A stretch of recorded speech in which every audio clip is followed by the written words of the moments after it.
আসসালামু আলাইকুম। Hi guys, আজকে আমি কাতলা মাছ দিয়ে আর সিমের বিচি দিয়ে রান্না করব। এই সিমের বিচিটা শীত ছাড়া কিন্তু অতটা ভালো লাগে না। শীত চলে যাচ্ছে, তাড়াতাড়ি রান্না করে এই সিমের বিচিটা খান, খেলে কিন্তু শীতের মধ্যেই অনেক মজা, শীতের পরে কিন্তু অতটা মজা লাগে না। এখানে আমি হলুদের গুঁড়া আর লবণ দিয়ে মাছগুলোকে মেখে এবার আমি এগুলোকে হালকা ভেজে নেব।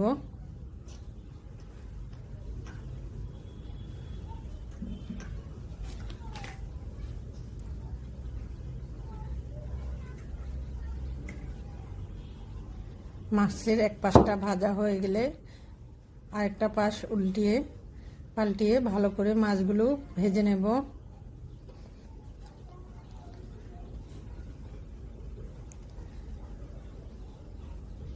মাছগুলো ভাজা হয়ে গেছে, এবার আমি মাছগুলো উঠিয়ে নেব।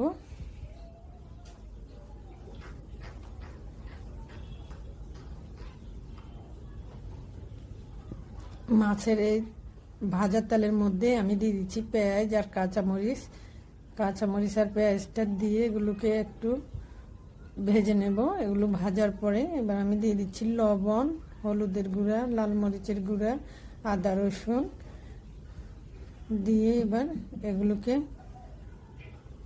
আবার একটু ভেজে নেব।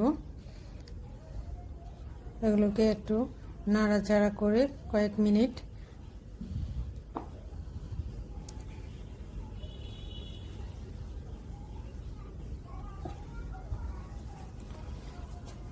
এবার এগুলোর সাথে দিয়ে দিব একটা টমেটোটা দিয়ে এগুলোকে আবার কয়েক মিনিট ভালোভাবে নাড়াচাড়া করব।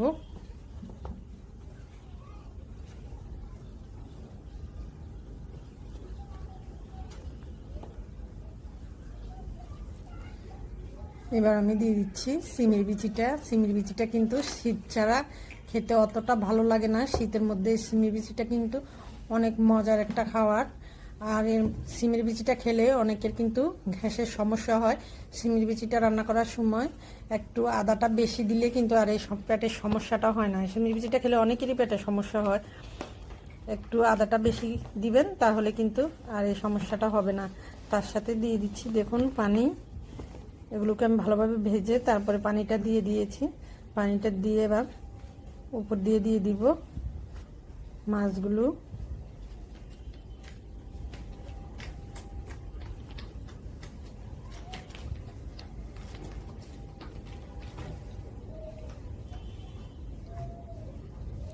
এবার আমি উপর দিয়ে মাছগুলো দিয়ে দিচ্ছি।